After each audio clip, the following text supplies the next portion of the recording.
샬롬, 하나님의 평강이 여러분의 삶에 가득하시기를 바랍니다. 우리가 믿는 하나님은 세상을 창조하신 분이시죠. 그리고 세상을 통치하시고 운행하시는 분이십니다. 그 하나님이 계시다고 생각하는 사람들과 없다고 생각하는 사람들이 동시에 이 세상을 살아가고 있습니다. 도대체 누구는 있다고 믿고 누구는 없다고 믿을까? 여러 가지 이유들이 있을 겁니다. 신앙생활을 잘 하다가도 어느 순간 하나님의 존재가 전혀 느껴지지 않는다고 생각하면 세상에서 말하는 무신론이 맞는 것 같아 보입니다. 실제로 살면서 하나님이 정말 계시기는 한 걸까? 이런 의심 없이 살아갈 수 있기란 거의 불가능할 것 같습니다. 저는 어땠을까요? 저 역시 마찬가지로 하나님을 떠났던 적이 있습니다. 하나님이 계시지 않는다라고 생각했다기보다 하나님이 내게 불의하시다라고 하는 원망에 차서 떠났던 적이 있었습니다. 어찌되었건 간에 하나님을 대적하는 자로 서는 사람들이 꽤나 많지요. 근데 도대체 이런 구분이 왜 생기는 걸까? 누구는 예수님을 믿고 누구는 예수님을 부인하는 것일까? 여러 가지 이유들이 있겠지만 그 중에 가장 핵심적인 이유를 우리는 성령님이라고 얘기합니다. 그래서 오늘은 성령님에 대한 이야기를 하려고 합니다. 제가 지난주에 2개를 말씀드렸는데 설교 끝날 때까지 기억하시는 분이 별로 많지 않았어요. 그러면 오늘은 하나만 얘기할까 그러다가 어쩔 수 없이 오늘도 2개를 얘기해야 될 것 같습니다. 오늘은 좀 암기를 좀 끝까지 하실 수 있었으면 좋겠어요. 하다못해 너라도 좀 끝에. 네. 첫째, 성령님은 우리에게 믿음을 주십니다. 믿음, 키워드. 둘째, 성령님은 우리를 그리스도와 연합하게 하십니다. 연합, 2개입니다. 믿음과 연합. 별로 어렵지 않죠? 그러니까 믿음을 주신다는 것은 우리가 믿음을 키워내거나 만들어내는 것이 아니라 주어진 것, 받은 거예요. 소위 말하듯이 믿게 해야 믿지. 네가 나에게 믿음을 줬어야 믿지 하는 말처럼 성령님이 우리에게 믿음을 주셨기 때문에 동정녀의 몸에서 예수님이 태어나셨다고 해도, 무리를 걸으셨다고 해도, 죽은 자를 살렸다고 해도, 죽었다가 부활하셨다고 해도 믿을 수 있는 것은 내 논리와 이성이 그게 합당해서가 아니라 성령님이 내 안에 믿음을 주셨기 때문입니다. 단순히 믿음만 주신 게 아니에요. 아는 것으로, 믿는 것으로 그치지 아니하고 그리스도와 우리가 연합해서 놀랍게도 그리스도가 십자가에 죽은 것은 우리도 함께 죽은 것이요. 그리스도께서 죽음 가운데 부활하신 것 우리도 부활하는 것이 되는 것입니다. 이게 연합의 신비입니다. 그래서 주님과 함께 우리도 하나님의 자녀가 되고 우리가 주님 안에서 하나님 나라를 상속받을 수 있는 상속자가 되게 했습니다. 그래서 2가지 키워드, 믿음과 연합에 대해서 오늘은 이야기를 할 거니까 귀를 기울여 주실 수 있었으면 좋겠습니다. 뭐에 대해서 얘기한다고요? 믿음과 연합입니다. 성령님에 대한 사람들의 관심이 어떻게 생겼을까? 대부분의 사람들은 다 신이 하나라고 생각을 하죠. 혹은 하나이거나 그 옆에 아내 신, 그 밑에 쫄따구 신 정도로 생각을 하는데 예수님과 하나님과 성령님은 세 분이 한 분이셨다, 한 분이시면서 동시에 세 분이시다, 조금 어려운 말로 삼위일체다 이런 표현을 써서 그분을 묘사합니다. 그래서 그 예수님과 하나님과 성령님이 동시에 계셨으며 함께 계셨으며 이분이 곧 한 분이시라는 생각을 갖게끔 만드는 여러 장면들이 있어요. 예수님께서 세례 받으실 때 분명 하늘에서 소리가 났습니다. 이는 내 사랑하는 아들이요 내 기뻐하는 자다라는 분명한 소리가 들렸지요. 그리고 성령님께서 비둘기같이 예수님 위에 임하셨습니다. 그리고 예수님 밑에 계셨죠. 그럼 예수님은, 하나님은 세 분이시냐? 그렇지 않습니다. 서로 하는 역할에 따라 다르지만 동일한 생각, 동일한 뜻, 동일한 마음을 가지신 한 분이세요. 여러분, 우리도 그런 표현 쓰죠? 이게 꼭 맞는 표현은 아니지만 우리가 한 마음으로 예배하고 있습니다. 그래서 우리는 각 사람이지만 예한교회 성도라고 하는 공동성을 띠고 있죠. 이렇게 표현할 수도 있어요.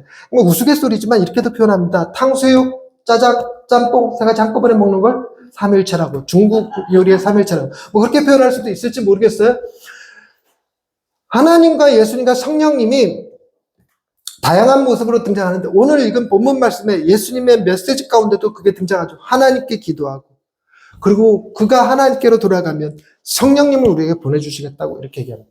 그래서 이 삼위일체 하나님, 하나님과 예수님과 성령님에 대해서 우리가 온전한 믿음을 갖기란 참 쉽지 않아요. 온전한 믿음은 둘째치고 바른 이해를 갖기란 쉽지 않습니다.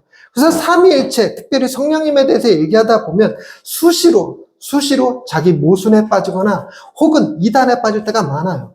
그래서 좀처럼 성령에 대한 이야기를 잘 안 하게 되는 경우가 있어요. 안 하는 것은 성령님이 계시지 않기 때문에 안 하는 것이 아니라 성령님 얘기를 하다 보면 실수하여 자칫 이단성을 띠게 될 가능성도 크죠. 여러분, 성령을 강조하는 교회들 가시면 여러분 주의 깊게 잘 보셔야 돼요. 주의 깊게 잘 보셔야 돼요. 제가 오늘 성령님과 관련해서 두 가지 키워드를 말씀드린다고 했는데 기억하시는지요? 믿음과 연합 두 개입니다. 이거 이외에 다른 거 얘기하면, 연합과 믿음 이외에 다른 거 얘기하면 약간은 의심해 보시는 게 좋고, 이런 말씀 드리기 좀 조심스럽지만, 그러니까 그 교회가 이단이라는 얘기는 절대 아니지만 다른 교회 알아보시는 것이 괜찮을 것 같아요. 여러분, 성령님에 관해서 우리가 믿음과 연합 이외에 얘기할 만한 게 뭐가 있냐면 능력이 있습니다. 능력. 우리가 찬양 부를 때 하나님의 하나님의 뜻이 나의 마음이 되고, 하나님의 마음이 나의 뜻이 되고, 예수님의 성품이 나의 인격이 되고, 그 다음에 성령님의 능력이 나의 능력이 되길, 이렇게 찬양하잖아요. 그래서 성령님과 관련해서 정말 자주 등장하는 게 이 능력입니다. 능력. 그래서 성령님이 참 여러 가지 은사와 관련돼서도 사람을 치유하는 힘, 가르치는 것, 그리고 사랑하는 것 모두 다 성령님께서 우리에게 주시는 은사다 이렇게 표현하고, 그래서 자칫 우리는 성령 충만함을 받으면 능력을 받는 것이다 라고 생각하게 될 가능성이 커요. 그래서 능력이 포커스가 많습니다. 그런데 여러분, 신앙생활 하다 보면 누구는 예언도 하고, 누구는 방언도 하고, 누구는 사람을 고쳐서 신유 능력도 나타나고, 어떤 목사님은 그럼 사람들 팍팍팍 쓰러지고 이러는데, 나에게는 그런 게 나타나지가 않아. 왜 내게는 그런 일이 벌어지지 않을까? 안 나타나면 다행이지, 반대로 나타나는 경우도 있죠. 기도했더니 오히려 병원에 입원하고 이런 일들. 그러니까 이러면 의심이 되는 게 있습니다. 뭐냐면 내 안에 성령님이 계실까? 왜 내게는 이런 능력이 나타나지 않는 것일까? 왜 나는 하나님을 믿는데, 예수님을 믿는데, 나는 성령님을 믿는데 왜 나는 방언을 하지 못하는 것일까? 이런 생각이 들면서 나는 구원받지 않은 것인가? 라고 생각이 들어가면 이게 잘못 같다는 거예요. 그래서 능력이 꼭 그런 식으로 연결될 가능성이 커요.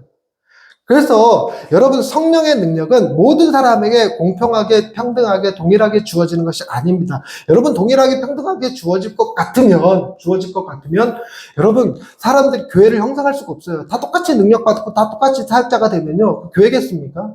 지도자들의 연합 같은 이상한 단체가 되겠죠? 뿐만 아니라 여러분 잘 생각하셔야 될 게, 하나님께서 우리에게 필요한 재능은 이미 우리의 삶 속에 주셨어요. 그래서 성령님 받으면 또 다른 신비한 능력이 생긴다기보다 우리에게 주신 재능을 활용하여 하나님의 일을 할 수 있게 하는 거죠. 약간 다른 말로 표현하자면 성령 충만한 사람은 자신의 길의 방향이 달라진다 이렇게 표현하지, 자신의 재능의 퀄리티가 달라진다 이렇게 얘기하는 건 아니었어요. 이해하셨을 수 있기를 바랍니다. 가르치는 능력이 있는 사람은 교회 안 다녔어도 학원 강사를 돼서 먹고 살았을 거예요. 하나님께서 성령을 주셔서 그 방향을, 하나님의 말씀을 깨닫고 전할 수 있는 자로 세워주신, 저 같은 존재로 교회에서 사역자로 세워주시는 것일 수도 있죠. 그러니까 능력에 너무 심하게 포커스를 맞추면 그런 이상한 오류가 벌어진다는 것입니다. 그러니까 성령은 뭐에만 오히려 집중하는 게 안전하다? 믿음과 연합. 믿음과 연합 계속 잊지 마시기 바랍니다.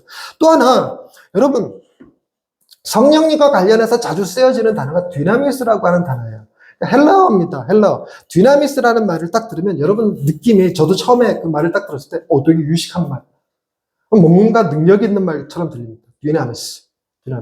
그리고 약간 디나미스가 무슨 느낌도 드냐면, 여러분 디나미스라는 말 자체가 강한 느낌을 이렇게 심어주지 않습니까? 저는 그랬어요. 강한 느낌. 그래서 디나미스만 있으면, 디나미스를 부여받으면 강력한 영의 진을 파하고 사람들을 죽게로 이끌 것이며 동시에 몇천 명에 되는 사람들을 주의 성령의 능력에 사로잡히게 만들 것 같은 이런 이상한 환상 같은 거에 젖어들 때가 있습니다. 그러다 보니까 제일 위험한 거, 절대로 이렇게 사역하시는 분들은 피하시라. 이단이라는 얘기는 아니고 조심해야 되는데, 피하시라 말씀드리는 건 성령을 디나미스, 능력의 다른 말로 쓰는 사람들. 그래서 이런 겁니다. 능력이 임할지어다 이렇게 얘기하지 않고 성령이 임할지어다 이렇게 말하는 겁니다. 그리고 가장 흔하게는 여러분 성령 받아라. 성령 받아라. 그래서 그분들이 쓰시는 워딩이 뭘 의미하는지는 저는 압니다. 알아요. 그러니까 성령 받아라가 성령님의 능력이나 혹은 성령님의 은혜를 입으라는 뜻이에요. 뜻이지만 기분 나빠요. 성령이 지 친구야? 그리고 무엇보다도 성령님을 무슨 도구처럼 사용하는 거예요. 도구. 그래서 성령으로 내가 뭘 한다, 뭐 성령을 휘두른다, 뭐 이렇게 표현하는 것. 이런 것들, 이렇게 표현하는 것은 위험해요. 그래서 자칫 여기가 거의 뭐라고 부를 수 있냐면, 이단의 경계선상에서 발을 저쪽에 넣을까 말까 하고 있는 상태 같은 느낌이랄까? 그러다가 자기도 모르는 사이에 넘어가기도 합니다. 그게 위험한 거예요. 그래서 성령님의 능력을 우리가 통제할 수 있는 게 아니에요. 내가 줄 수 있다고, 주고 싶다고 줄 수 있는 것도 아니고, 내가 받고 싶다고 해서 받을 수 있는 것이 아니라, 성령님의 능력, 그분의 디나미스는 철저하게 뭐에 움직이냐면, 하나님의 주권적인 뜻에 움직여요. 주께서 하나님께서 주시고자 하는 자에게 주는 거지, 받고자 하는 자에게 주는 게 아닙니다. 약간의 인격적인 하나님을 우리가 생각하느라 그래도 받고자 간절히 구하면 주시지 않겠는가. 물론 하나님께서, 예수님께서 직접적으로 이렇게 표현하기도 했어요. 하나님께서 아버지께서 생선을 달라 하는데 뱀을 주고, 왜 단어가 어디에 정확히 생각이 안 나지? 떡을 달라 하는데 돌을 줄 자가 어디 있겠느냐. 하물며 하나님께서 구하는 자에게 좋은 것을 주시지 않겠느냐라고 말씀하실 때 누가복음은 좋은 것을 성령이라고 표현했어요. 성령을 주시지 않겠는가. 성령을. 즉 그러니까 구하는 자가 뭘 받는다? 성령을 받는다. 이렇게 해석되어질 수 있습니다. 해석되어질 수 있습니다. 그런데 여러분, 구하는 자가 성령을 받는다 할 때 그 성령이 여러분 두 가지만 생각하시면 좋겠어요. 뭐와 뭐? 믿음과 연합이지 능력이라는 게 아니에요. 능력이라는 게 아닙니다. 여러분, 하나님께서 저에게 신유의 은사를 주셔서 여러분들을 고치실 수 있게 하실까요? 못할까요? 하시겠죠. 하나님이 하시고자 하면 주권적인 능력으로 하십니다. 분명 하실 겁니다. 그런데 하시고자 하면 저를 통해서만 하실까요? 아니에요. 여러분들 그 누구라도 하나님께서 하실 수 있습니다. 하실 수 있어요. 그래서 조심해야 될 거는 능력을 줘서 행하실까? 우리를 도구로 삼아서 그분이 직접 하실까? 그렇죠. 도구라는 거예요. 도구인데 마치 그 능력이 내 것이냐, 내가 주는 것이냐, 내가 시혜를 베푸는 것이냐, 나만이 할 수 있는 것이냐 행동하는 것, 이게 위험한데 희한하게 성령 관련해서 디나미스, 능력 이런 말씀을 하시는 분들이 주로 그 경계선상에서 자기가 줄 것처럼 이렇게 이러고 있으니까 조심하시라는 얘기입니다. 조심하시라는 얘기. 그런데 성령님과 관련해서 믿음과 연합, 이 두 가지 키워드를 얘기한다. 이건 반드시 배워야 되고 이것은 우리의 신앙의 근간으로 삼으셔야 합니다. 여러분, 하나님과 예수님과 성령님은 삼위일체 한 분이셨어요. 한 분이셨다. 서로 사랑하셨고 서로 그 안에서 사랑과 기쁨과 만족을 충만히 누리셨습니다. 그래서 하나님과 예수님과 성령님은 뗄래야 뗄 수 없는 관계예요. 하나님 얘기하면서 예수님, 성령님을 염두에 두지 않고 말한다? 그럴 수 없습니까? 없습니다. 우리가 성령님 얘기하면서 하나님을 배제하고 성령님만 얘기할 수 없어요. 그분은 뗄래야 뗄 수 없는 관계입니다. 그런데도 놀랍게도 엄청난 일이 하나님께서 행하신 일인데 그게 무엇이냐면 서로 뗄래야 뗄 수 없는 관계 속에 계신 그분이 한 분을 똑 떼갖고 우리에게 주신 사건이 예수 그리스도 사건이에요. 하나님께서 하나님께서 세상을 이처럼 사랑하사 독생자를 주셨죠. 삼위일체 가운데서 영원한 사랑과 기쁨을 누리셔야 될 그분이 당신의 아들을 떼어주셨어요. 떼어주시고 십자가에 죽게 하셨습니다. 죽게 하셨어요.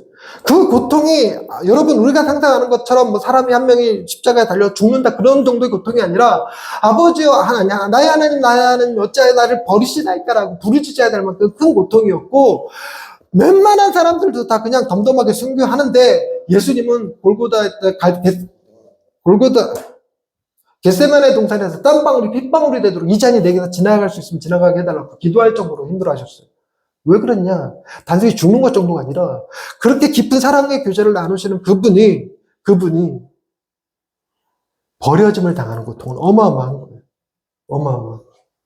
그러니까 굉장히 큰 고통이죠. 그래서 여러분, 이런 고통을 이 세상에서 경험할 수 있는 것 가운데는 딱히 말할 수 있는 게 몇 가지가 없어요. 여러분, 고통 가운데 가장 큰 고통은 무슨 고통이라고 하겠습니까? 시련의 고통이에요. 배신당하는 거예요. 뭐 그런 것도 괴롭습니다. 그러나 우리가 그 고통을 얘기할 때 내가 너를 어떻게 낳았는데 이런 표현 쓰죠. 해산의 고통. 해산의 고통. 모르는 사람들 많을 겁니다. 요즘 의료기술이 좋아져갖고 다 제왕절개버려서 모르는 사람들도 있겠지만 어쨌든 해산의 고통이 크죠.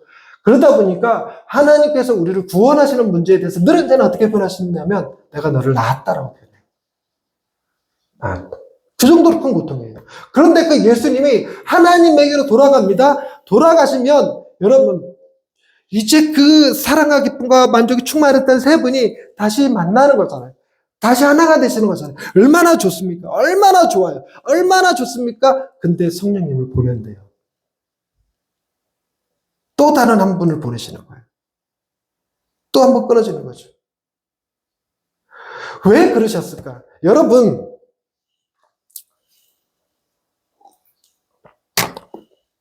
우리가 막연하게 신을 느낍니다. 대부분의 사람들이 다 종교성이 있어요.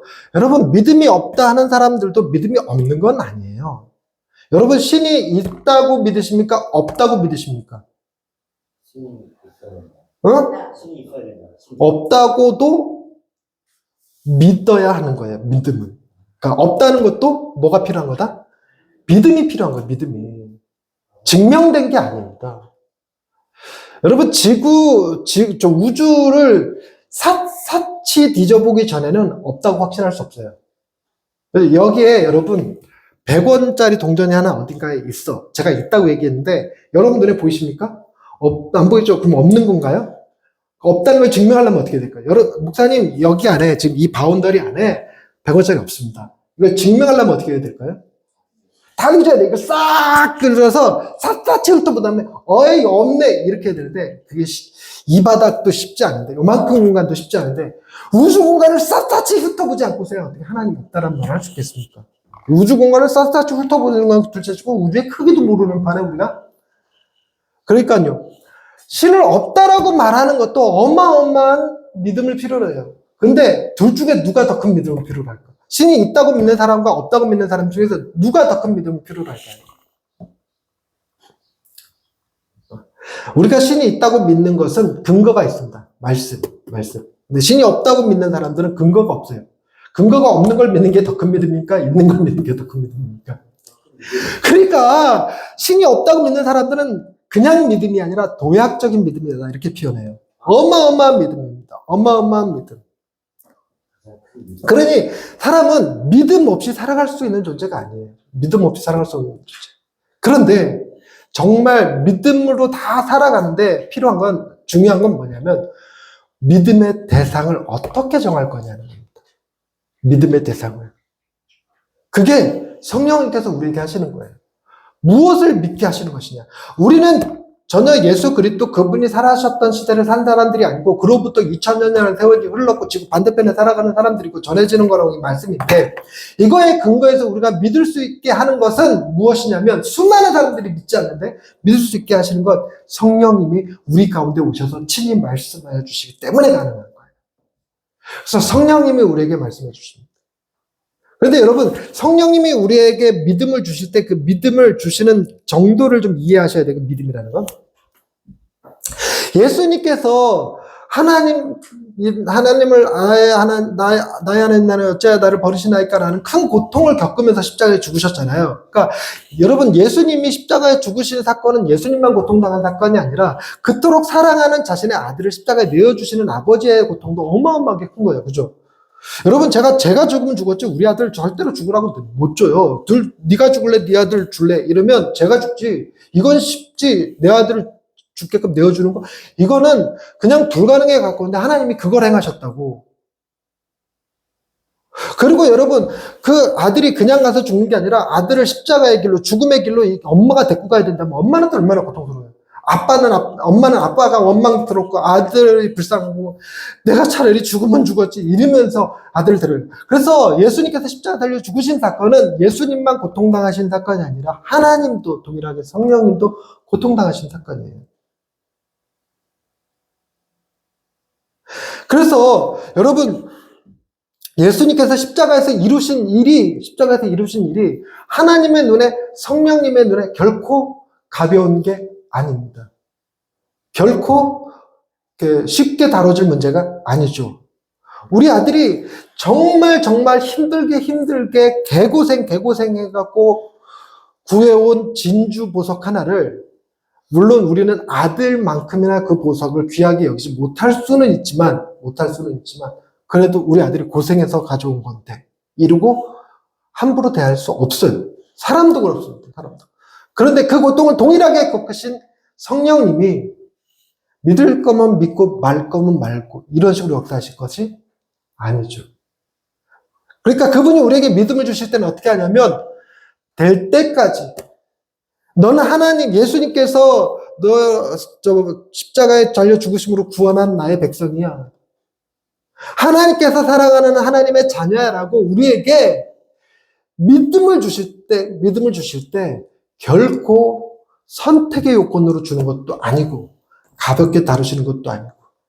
그럼 여러분 느낌상 이런 표현이 성령님한테 절대로 맞는 건 아니에요. 근데 우리가 표현하기는 성령님이 우리에게 믿음을 주실 때는 죽기 살기로 주셔요. 표현이 좀 이상할 수 있으나 목숨 걸고 주셔요. 너희가 반드시 믿어야 돼. 반드시. 성령님이 얘는 너무 완고해. 도저히 내가 아무리 해도 못 믿는 애야. 그렇다고 해서 포기하실 분이 아닙니다. 믿음은, 우리의 구원에 관한 것은 포기되어질 수 있는 게 아니라는 사실을 기억하는 거예요. 그래서 성령님은 강력하게 우리에게 믿음으로 역사하셔요. 근데 제가 이 말씀을 준비하면서 이런 생각을 했어요. 그 정도로 중요한 믿음이라면 신비한 능력으로 주실 수 있잖아요. 신비한 능력. 뭘까? 꿈에 나타난다든가 환상이 보여진다든가 하는 것들이요. 실제로 비슷하게 그런 식으로 경험하시는 분들이 있어요. 죽으려고 약 먹고 뭐 이렇게 딱 죽음의 문턱까지 갔는데 신의 음성이 들리는 거예요. 아들아, 너는 내 사랑하는 아들이다. 그 말 듣고 살아난 사람들.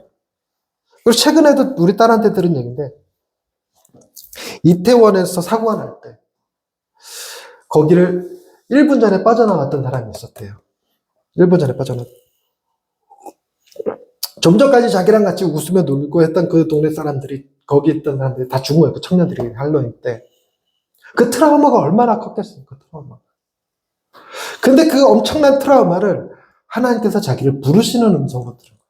실제로 믿음 좋은 자매를 붙여서 케어를 받게 하셔서 진짜 엄마처럼, 엄마도 못해줄 것 같은 거 진짜 대단히 잘해줘가지고 지금은 하나님의 사람이 되거든요. 그런 식으로 하나님께서 역사하실 수 있어요. 물론 있습니다. 그런데 여러분, 사랑을요, 우리가 제 아내를 사랑할 때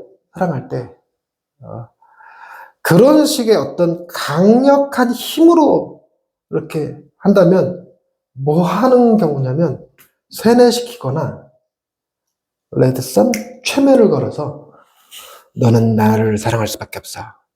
너는 나를 사랑할 수 없어. 이렇게 하는 것은 진짜 사랑일까요? 아니라는 겁니다. 그래서 그리스 신화에서 나오는 사랑의 신이 누구죠? 이것 정도는 아셔야 되는 거 아니에요? 누구? 큐피트. 그렇죠. 큐피트. 큐피트의 화살을 맞고 사랑에 빠지면 그건 사랑일까요? 아닙니다. 그건 조작입니다. 조작. 십자가에 달려 죽으신 예수님이 우리의 구원의 문제만이 아니라 동시에 구원은 뭐와도 결부되어 있냐면 우리를 향한 하나님의 사랑의 확증, 사랑이 결부되어 있어요. 그러니까 성령님이 믿음이 너무 중요하고 우리의 구원이 너무 중요하고 하나님께서 우리를 그 사랑하시고 우리를 구원하시는 문제에 대해서 그 죽음의 문턱까지 가서 경험하고, 물론 그렇게라도 구원을 하시지만, 그렇게라도 구원하시지만, 인격적으로 우리를 이렇게 끊임없이 포기하지 않고 말씀하셔요. 결코 포기하지 않고, 차근차근. 그래서 성령님과 관련해서는 그 믿음이 키워드예요. 그래서 우리는 믿음이 누구로부터 주어진다? 성령님이 우리에게 주시는 거예요. 오늘 본문 말씀의 표현으로는 뭐라고 그러냐면 13절 말씀, 그러나 진리의 성령이 오시면 그가 너희를 모든 진리 가운데로 인도하시리니 그가 스스로 말하지 않고 오직 들은 것을 말하며 장래일을 너희에게 알리시리라. 그분이 우리에게 알리시는 거예요. 그분에게 우리에게 알리시는 거예요. 그런데 이 성령님에 대해서 오늘 처음에 찬송서부터 시작해서 지금까지 성령님이라는 단어를 한 골백 번을 쓴 것 같아요. 계속 성령이 그러는데, 성령님을 성령, 다른 말로 오늘 본문에서 세 글자로 등장하는 단어가 있습니다. 혹시 뭔지 아시겠습니까? 보혜사, 그렇죠. 보혜사라는 말을 써요. 그러니까 이제 보혜사라는 말이 한문으로 쓰니까 보호하시고 은혜를 베푸시는 분 정도로 개념이 되지만, 이 말 뜻의 가장 큰 의미는 우리를 영원히 떠나지 아니하시고 함께 동행하는 친구 같은 느낌이죠. 절대로 버리지 않고 포기하지 않아야 하시는 거예요. 친구 같은 의미예요. 그런데 여러분, 이때 쓰이는 보혜사, 친구 같은 의미를 할 때, 제가 정민 씨랑 친구를 맺었다가 깨질 가능성이 있을까요, 없을까요? 인간은 깨질 가능성이 있어요. 뭐 할 때? 저 새끼가 진상 부리거나 뭐 나한테 사기를 치거나 이럴 때. 근데 이 보혜사라는 단어는 내가 어떤 상황과 환경에 있을지라도 결코 나를 버리거나 떠나지 않는 존재를 표현할 때 쓰는 말이에요. 마치 뭐와 같이 쓰는 표현이냐면 절대로 아들을 포기하지 않는 엄마와 같이 쓸 때 이 표현을 씁니다.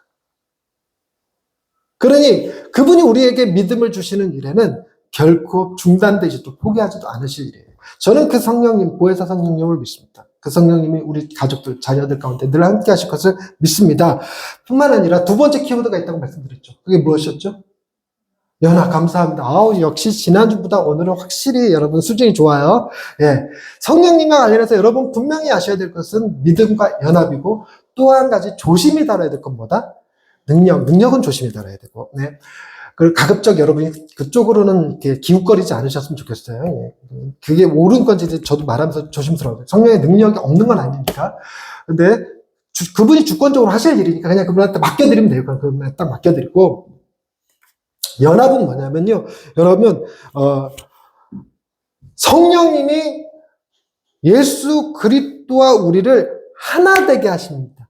하나 되게 하시는 그 연합인데, 그 연합이 어느 정도의 연합이냐면, 여러분 우리가 연합을 얘기할 때 동아리 회원들로 연합을 얘기할 수 있어요.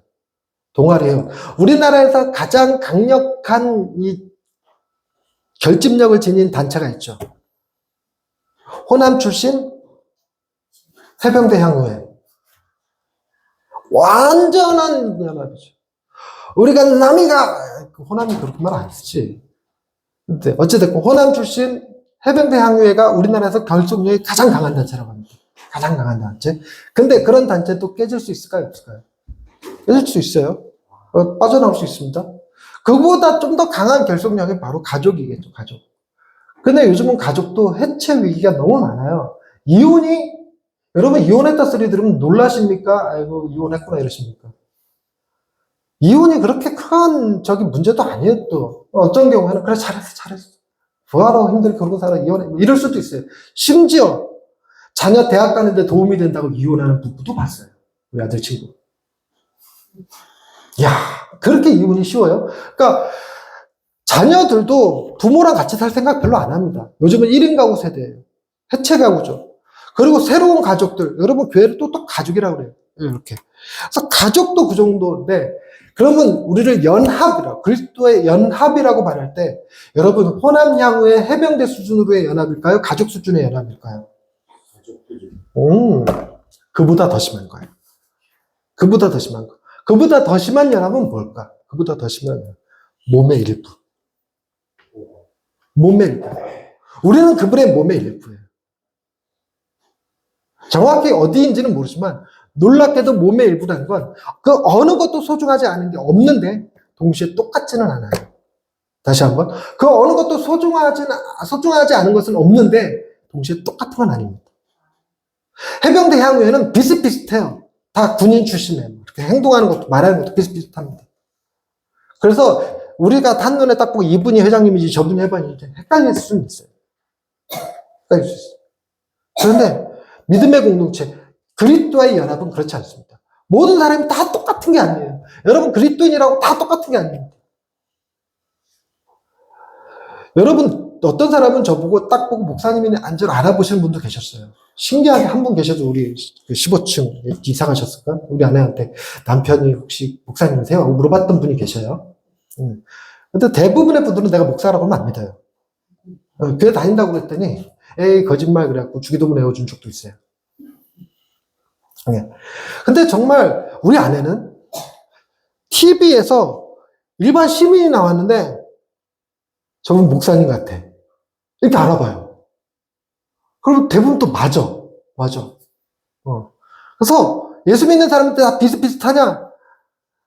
비슷비슷하지 않다는 걸 누가 증명하고 있더라? 내가 증명하고 있더라. 여러분들만 봐도 마찬가지입니다. 신앙이 다 천편일률적으로 똑같은 게 아니에요. 그리스도의 사람이라고 그래서 다 비슷비슷한 건 아닙니다. 각자의 개성과 특성, 달란트들이 다 각기 달라서 다 다른 모습을 하고 있습니다. 그럼에도 그 어느 것 하나 소중하지 않은 존재는 없더라. 이게 연합이에요. 그러니까 그리스도께 우리가 성령님이 우리에게 믿음을 주시는 그 믿음도 결코 포기할 수 없는 어마어마한 거지만 연합이라는 것도 우리의 존재가 얼마나 소중하고 귀한 존재인지를 증명해 주는 거예요. 너는 그리스도의 식구다. 그게 아니에요. 너는 그리스도의 회원이다. 그거 아닙니다. 너는 그리스도의 몸이다. 이게 연합입니다. 이거는 정말 신비라 우리 힘으로 어떻게 할 수 없는 일이에요. 성령님께서 하셨어요. 성령님께서. 그러면 여러분 이 말씀을 정리하는데 이 믿음과 연합으로 우리에게 어떤 일이 벌어질까? 요거를 이해할 수 있으면 제가 오늘 설교 잘한 거고, 요거를 이해 못하면 이제 설교 잘 못한 거고, 잘 못했다기보다 설교할 시간이 너무 짧았다. 이제 이 정도로 이해를 해주시면 좋겠습니다. 네. 믿음과 연합이에요. 여러분, 성령님은 단독으로 계신 분입니까? 아니죠. 삼위일체의 한 분이 있어요. 성부, 성자, 성령 삼위일체 한 분. 근데 그 삼일체 한 분은 어느 정도의 관계냐? 세 분이지만 동시에 한 분이란 말할 만큼 서로를 뜨겁게 사랑하고 그 안에서 사랑과 기쁨을 충만히 누리시는 분이세요. 사랑과 기쁨과 만족을 충만히 누리시는 분. 그래서 그 분을 이렇게 따로 떼어서 준다는 건 엄청난 고통이고 아픔이고 그건 어마어마한 희생이고 굉장한 사랑이에요. 그걸 내어준다는 건 엄청난 사랑인 거죠. 근데 성령님께서 우리에게 행하시는 일이 무엇인가? 그 사랑을 우리가 받았다고 예수님께서 행하신 그 모든 일이 너를 구원하기 일이고 너에게 주신 하나님의 사랑을 보여주는 것이라고 끊임없이 우리한테 포기하지 않으시고 말씀하시고 그 믿음을 주시는 분이십니다. 뿐만 아니라 우리를 예수 그리스도에게 연합시키시는 분입니다. 여러분 예수 그리스도에게 연합시키면 여러분은 예수님과 동일한 자죠. 그 이해하십니까? 여러분 제가 신장 콩팥을 떼서 하영이한테 줬다. 그러면 그 신장은 제 겁니까? 하영이 겁니까? 그 신장 보면서 저거 내 거 이럽니까? 아니면 하영이라고 합니까? 아니, 그리고 우리가 그리스도와 하나 되면 하나 그리스도가 되는 거예요. 여러분 그리스도가 되면 우리가 어디 안에 들어가는 거냐면 하나님과 예수님과 성령님의 충만한 사랑과 기쁨을 나누시는 그 사랑의 교제 안에 우리가 들어가는 거예요. 우리가 그 안에 그 사랑과 기쁨과 만족을 동일하게 경험하고 누리는 거죠. 이게 어마어마한 겁니다. 성령님께서 행하시는 일은 바로 그 사랑과 기쁨과 만족을 알게 하시는 일이지 우리에게 능력을 줘서 성령 받아라, 불 받아라, 쓰러져라 이러는 어떤 도구적 역할을 하는 것은 아닙니다. 아예 안 하시는 건 아니고 그러니 우리가 성령님에 대해서 이해하시기 위해서는 여러분 성령님은 우리 가운데 두 가지를 하시는 분이다. 믿음과 이렇게 해야 돼. 이렇게 해야지. 믿음과 연합입니다. 그를 통해서 우리를 어마어마한 사랑 가운데 살아가게 하시는 분이 성령님이십니다. 하나님은 여러분을 성령님으로 이끄시어 당신의 사랑 안에 가두셨습니다. 기도하십시다. 하나님, 우리같이 부족하고 연약한 자들은 우리에게 믿음을 주셔서 그리스도의 사건이 나의 사건임을 알게 하시고 그리스도 안에서 우리도 연합되어 하나님, 성령님, 예수님이 누리시는 놀라운 사랑 가운데 거하게 하심을 알게 하시니 감사합니다. 이 믿음과 연합 잃어버리지 않게 하여 주시고 잊지 않게 하여 주시고 삶에서 힘들고 어려울 때마다 하나님의 놀라운 사랑 가운데 우리가 있음을 기억하게 하여 주옵소서. 예수님의 이름으로 기도드립니다. 아멘.